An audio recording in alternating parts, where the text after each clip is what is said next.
pinapautos ni Colonel, ha? Okay. Sige, salamat. Uy, Lena! Anong oras kayo natapos ni paring Rigor kagabi sa pag-inom? Mabilis lang. Wala pang isang oras nung umalis ka, nag-uwian na kami. Ba? Nagkanya-kanya na kami. Wala eh. May pasok din kasi. Alam mo, naninibago ako na wala si Rigor dito. Oo nga, ako rin eh. Alam mo, sa tinagal-tagal niya sa serbisyo, ngayon lang siya nasuspinde. Naawa nga ako doon sa kaibigan ko eh. Gusto kong dalawin. Sigurado ako buryo na yun sa bahay nila. Talaga, dadalawin mo siya. Kailan? Sama naman ako. Sasama ka? Oo. Bakit wala ka bang gagawin dito sa opisina? Wala. Bakante na ako. Sige na, isama mo na akong bisitahin yung kaibigan natin. Sigurado ka, sasama ka ha? Oo, sigurado. Saka, ano ba naman yung kamustahin natin yung kaibigan natin? Saka bilang katrabaho na rin, di ba? Sa bagay, tama ka dyan. Sandali. Pag hinanap kami ni Colonel Suarez ha, pakisabi mo, mag-break lang kami. Okay, sige, Mambal. Sige, salamat. Tara. Uy, Lena, ano ba? Halika na! O, ayan na. Sigurado ka sasama eh. Oo naman. Tagal-tagal mo pa sa salamin.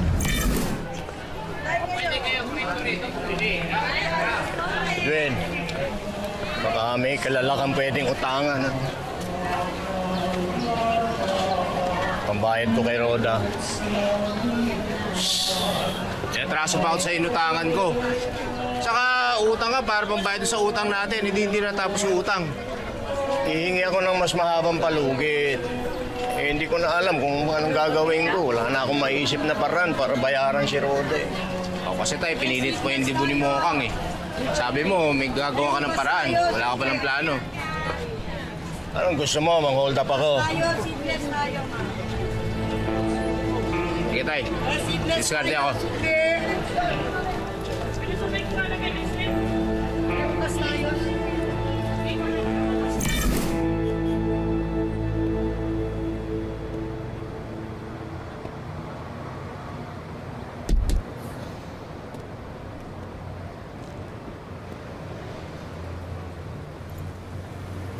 Hoy! Hoy! Di ba? Uy! Ano nangyari nung nasolo mo na si Camille? Kwento ka naman! Kwento ka na! Ayun, inatid ko sa kanila. Bakit? Teka lang. Dumiretso ba kayo o biglang ligaw? Ano? Uy, mga kusasero kayo ha. Di ako kay Sentel. Uy! Basta masabi ko lang, safe na safe sa akin si Camille. Yun! Narinig nyo yun ha? Safe daw. Ibig sabihin, gumamit ng protection. Nagbigay ka nga! Uy, laki-laki nga ng ngiti mo eh. Ano? Pero ha, yung utang mo sa amin ha, bayaran mo. Yung 100 ko ha, nain mo. Eh, pagdating na allowance ko, kayo mag-alala. Babayaran ko kayo agad. Basta bayaran mo ha. Oo, promise. Mga tol, baka meron kayo sobra dyan. Pautang naman. Wala ako dyan. Wala eh. Tol, zero din kami. Wala kayong kwenta. Sige na, ako na didiskarte. Punta ko lang si Camille. Yung girlfriend ko. Girlfriend! Oo, puntahan mo na yun. Punta na! Baka nga! Okay, class. I'll see you tomorrow. Hoy, babae. Ano? Ba't ka nasa likod? Iniiwasan mo kami? Tsaka, ano ba nangyari sa'yo kagabi? Tinatawagan ako ng tinatawagan ni Tito. Hinahanap ka sa akin. Girl, pati ako na hindi kasama. Tinawagan. Ninterrogate niya pa ako, ha? Sobrang strict kaya ng daddy mo. And you know na super hirap magsinungaling sa kanya. Okay naman kami ni Dad. Hindi lang ako agad nakauwi kagabi kasi. Pero nag-usap na kami kanina. Sure ka? Sure. Swear? Swear. Swear. So, ano nangyari sa'yo kagabi? Hinatid ka ba ni David? Oo. Pero kasi... Pero kasi ano?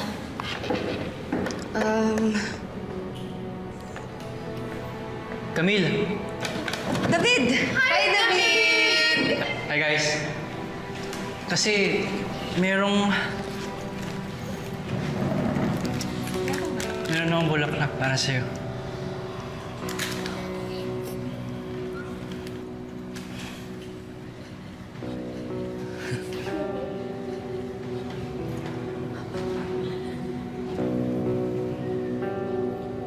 Okay lang ba na tabi tayo sa next class natin? Oh!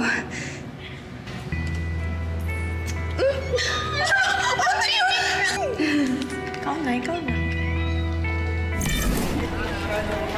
Palimos po, maawa na kayo. Salamat po. Marsing, ano, kumusta? Grabe! Tumal ngayon, no? Hindi ka baka naman nagdaang araw. Tumal eh. Kaya Tumal talaga. Matumal kayo na matumal eh. Kumukumpul pa kayo dito. Paano yan? Si Edwin Yes, nga, sir. pinalipat ko sa kanto para mas malaki dilensya. Doon na kayo, balik na kayo doon. Grabe ah. Kung ba't pa kailangan mo Marcel ka, gipit na gipit ah. Talagang gipit na gipit. Kasi pag hindi ko nabayaran yung utang ko, maiilit yung bahay at lote namin.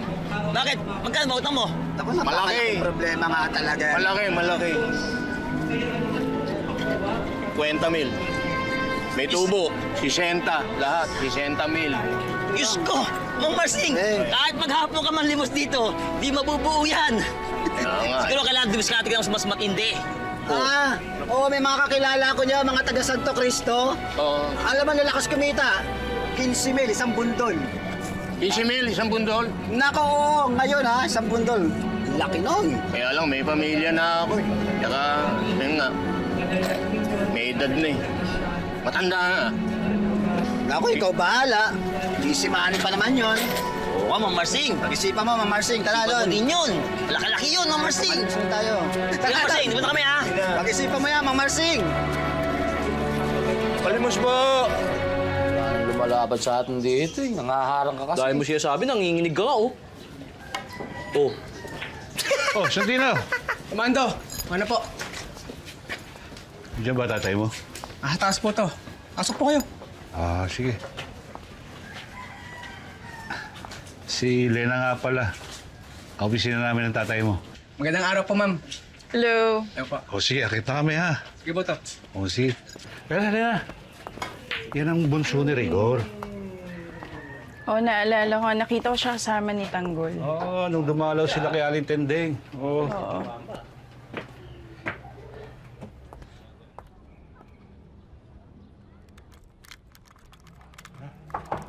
Pare. Uy, pare. Pare. Kumusta? Okay. Kasama ako. Hi, Rigor. Lena, anong ginagawa niyo rito? Gusto ko lang namin kamustahin. Oo. Ayos yung pinagkakabalahan mo. Wala, papalipas oras lang. Upo muna kayo. Gusto niyo magkape? Merienda? Soft drinks lang ako, pare. Teka, bibili ako kay Santino. Teka, Rigor. Mando, ikaw na lang kaya bumili. Oh. Sige na, ikaw naman yung may idea na soft drinks eh, di ba? O ikaw na bumili. Maghanap ka na rin ng tinapay. Sige, busin mo na yan. Damihan mo, ha? Sige. Pare, bili ako merienda, ha?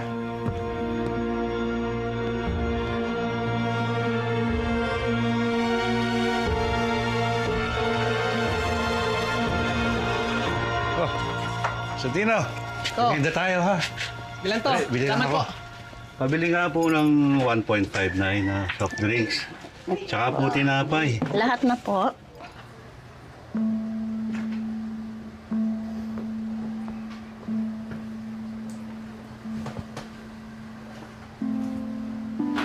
Upo ka, oh. Ako lang to. Sige na. Upo ka.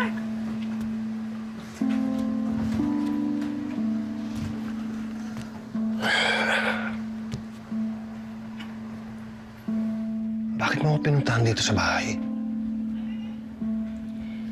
Gusto lang kita kamustahin. Saka, gusto ko sana pag-usapan yung nangyari kagabi.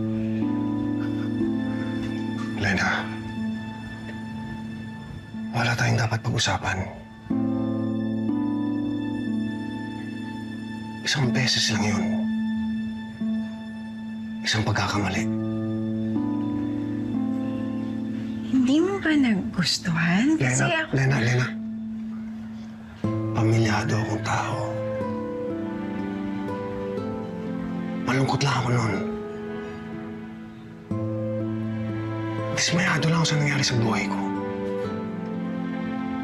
Kaya tayo nauwi sa ganun. Teka, ganon? Anong ibig mong sabihin ng ganon? Lena. Naman toto ito. Lena. May asawa ako. Layan mo ako.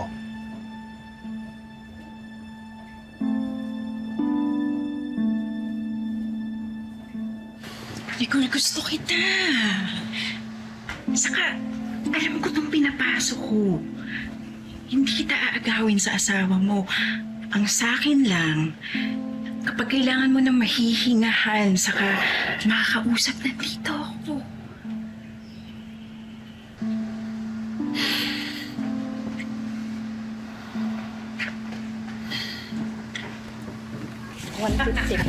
O sige, kunin ko na lahat. Tino! Sa akin ito kaibigan mo. Kay, ano po? Bakit na po ito na? Hindi na, Ako na, sige na. Kaya mo yan? Oh, Martes. Mando, nandito ka. Oh, binisita ko lang si paring Rigor. Ay, tara, merienda tayo.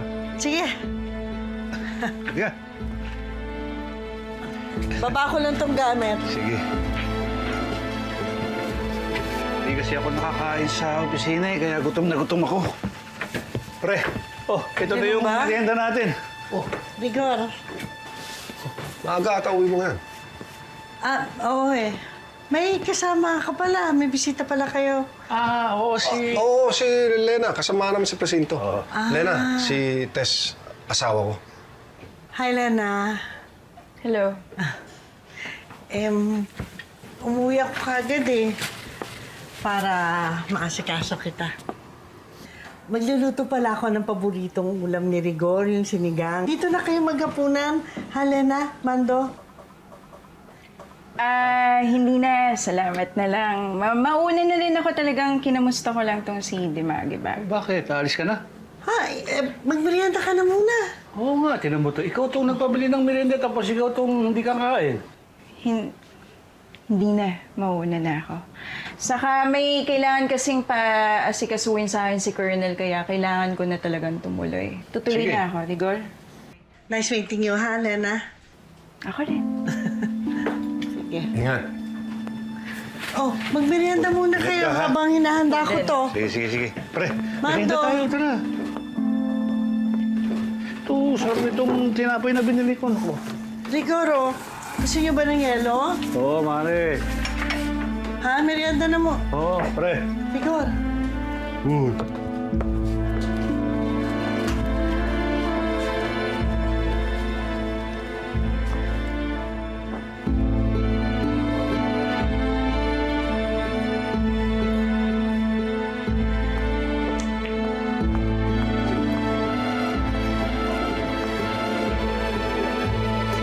Kumusta sa presinto, pare?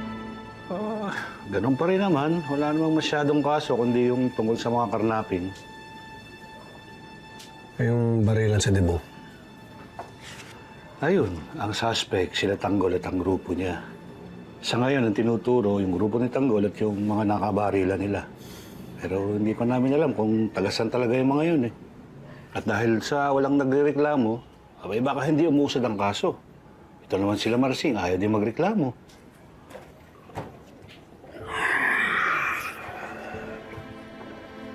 Buti na lang wala ako sa presinto. Dahil kung hindi, sigurado madadamay ako sa katarantaduan ni Tanggol. Mamumukha pa sa akin ni Hepe na wala akong silbi bilang isang pulis. Wala akong kwentang ama.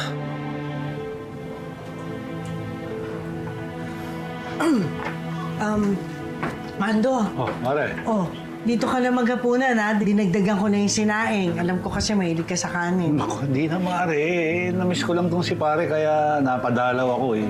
Nako, basta, dito ka na. Huwag na. Oo, tinapay lang. Ayos na sa akin eh. Sabi ko naman sa inyo eh. Hindi niyo na ako kailangan samahan. Kayang-kaya ko nang harapin yung mga yun. Papa, hindi ka namin sasamahan. Buti na nakakasiguro tayo. Baka mamaya gantihan ka ng mga klase mo eh. Oh, basta, huwag kayong aalis dito ha. Walang gagawa ng gulo. Ha? Dito lang kayo ha. Hoy, teka, ano oras ka babalik? Eh, hindi ko nga alam eh. Baka naman ayos ang lahat tapos tuloy-tuloy yung klase ko. O, basta sige, ito na kami maghihintay sa'yo. Lalong-lalo na ikaw ha. Kilala kita. Huwag ka nang magdagdag sa problema ko ha. Mag-alala. Good boy kami dito. Good boy mo mukha mo. Ingat ka. Oh, ingat. Mukha mo ha. Love you! Oy! Liupa si Bukang!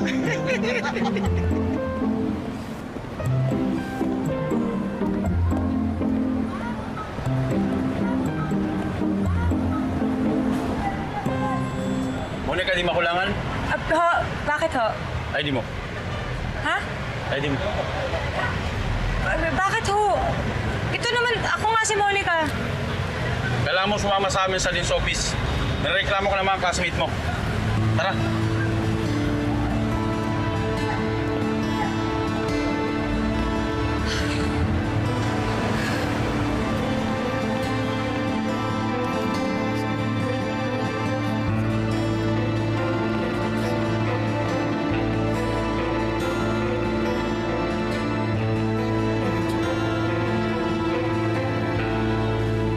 Parang sarap din mag-aaral, no?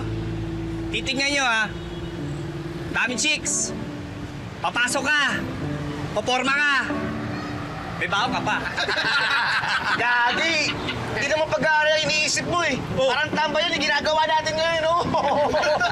Ang pinagkaiba, may baho ka. Ay, na. Sa edad natin to, sa tingin nyo, makakapag-aaral pa tayo? Eh, tatanda na natin. Eh bakit ito? Papasa pang grade 2 yan eh. Teka, grade 2 ang sukat. Pero ang utak, pang principal na!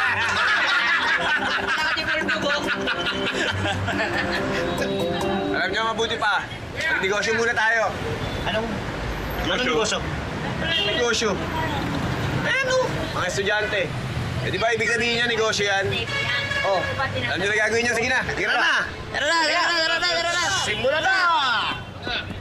Patsa ka muna!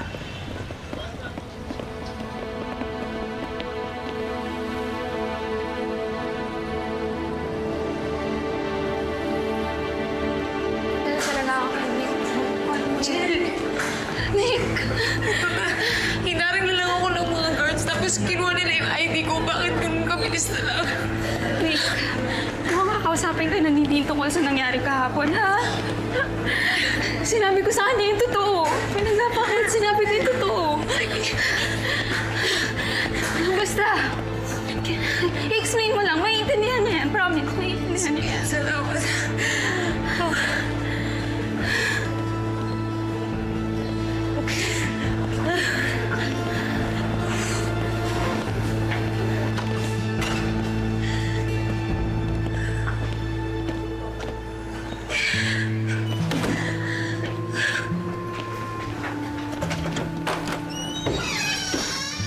Ma'am, nandito na po si Miss Di Makulangan. Pakitawag na rin si Mr. Reyes at yung mga kaklase niya nagre-reklamo, pati na rin si Miss Mirador. Sige po, ma'am. Okay. Miss Monica, maupo ka. Nabilitaan ko yung gulo sa CR kahapon. Ano ba nangyari? Nilireklamo ka ng mga klase mo, pati parents nila, galit na galit. Ma'am, wala naman ho akong kasalanan dun sa nangyari. Si JP po yung merong ginawang masama. Dinala po ako ng mga kaklase namin dun sa CR, tapos pinagtangkaan akong gahasain ni JP. Yun po yung nangyari. Pero hindi ganun ang pagkakakwento sa akin ni Mr. Reyes. Ang sinasabi niya, ikaw daw ang kusang pumasok ng CR para humingi ng tawad sa kanya sa nangyari sa dibo mo. Tapos biglang dumating na lang itong mga kaibigan mong lalaki at pinagsusuntok siya. Ma'am, hindi ganun yung nangyari. Opo, pumasok po ako sa CR para mag-sorry sa kanya, pero pumunta po yung mga kaibigan ko. At si Tanggol, niligtas lang naman niya ako dun sa nangyari. Yun po talaga.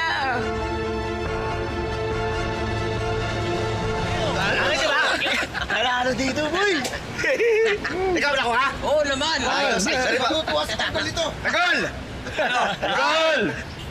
Kamusta ang diskarte? Ayos naman. Panalo, Tanggol, tiba-tiba. O, nasan? Ito, yan. Ito akin! Tanggol! Pala na negosyo dito. O, ano, Tanggol? Anong plano niyo dito ngayon? Tago niyo muna. Hintayin natin si Bokang. Ano? Sabi ko sa inyo eh.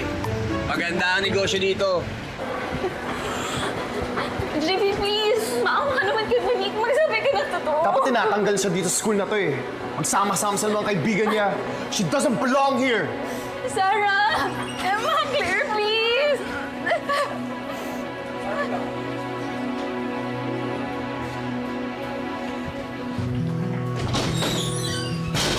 Lakas ng loob mo bumalik sa school na to ah. Pagkatapos yung ginawa niyo sa amin. Sa akin? Aso yung mga kaibigan mo?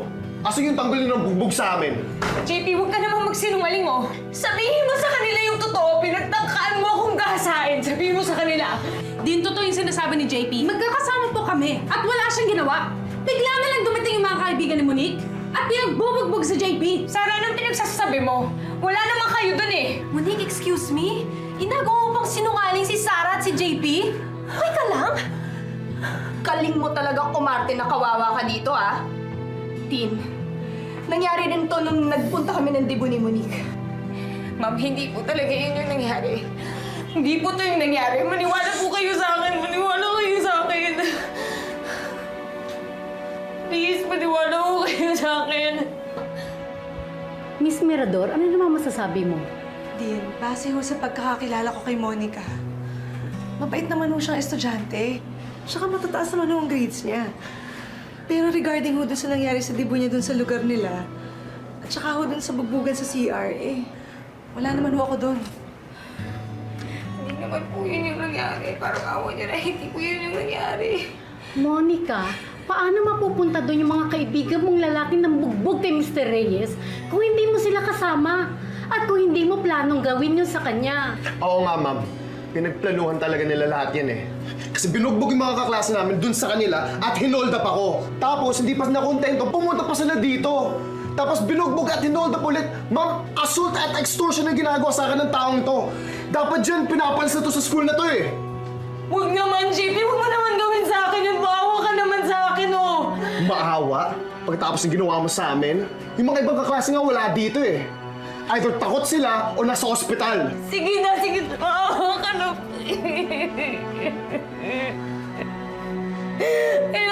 Kailangan ko to para away na. Kailangan ko tong scholarship na to. Hindi to pwedeng mawala sa akin. Sana magsabi kayo ng totoo. JP, magsabi ka ng totoo. Magsabi kayo ng totoo, no ha? Dean, with all due respect, pag hindi niyo tinanggal si Monica Di Makulangan dito, magpa-file ang mga magulang namin ng kaso. Magdodrop out din kami dito sa school na to. Parang awa niyo na. Parang awa niyo na. Diyan ka na nga. Yan ang dapat sa'yo.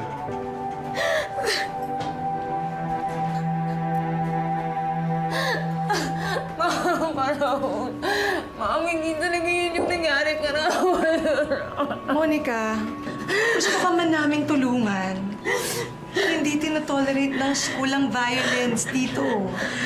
Meron ka bang witnesses para patunayan na inattempt kang rape ni JP? Si Jill ho, si Jill. Si Jill, pwede po natin kausapin si Jill kasi alam naman niya eh. Monica, kinausap na namin si Jill dahil nagkaroon kami ng investigation kahapon. Wala si Jill dun sa pangyayari, so hindi na magiging credible ang statement niya. Sorry. Miss Monica Di Makulangan, I am very sorry.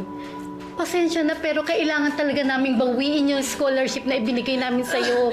At hindi ka na makakapasok sa eskwelahang ito. Wala kami magagawa. We're really sorry.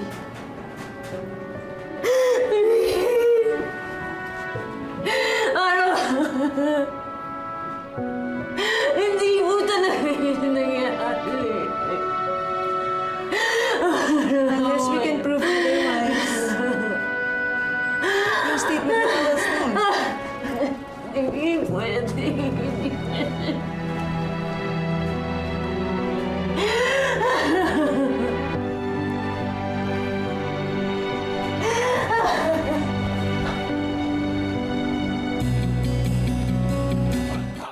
Sino mang nangangailangan sa manggaling tutulungan, tawagin lamang ang ating tagapagtanggol. Laban sa mga ganit at sinungaling, umanda pagkat nandito na ang ating tagapagtanggol. Sino mang nangangailangan sa manggaling